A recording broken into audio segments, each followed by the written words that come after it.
सदा सत्स्वरूपं चिदानन्दकन्दं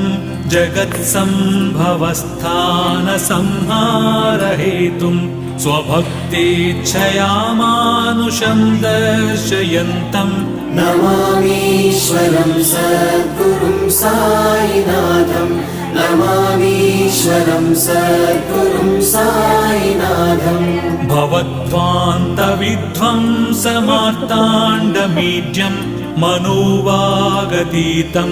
मुनिर्ध्यानगम्यं जगद्व्यापकं निर्मलं निर्गुणं त्वां नमामीश्वरं सद्गुरुं साईनाथं नमामीश्वरं सद्गुरुं साईनाथं भवाम्बोधिमग्नार्दितानां जनानां स्वपादाश्रितानां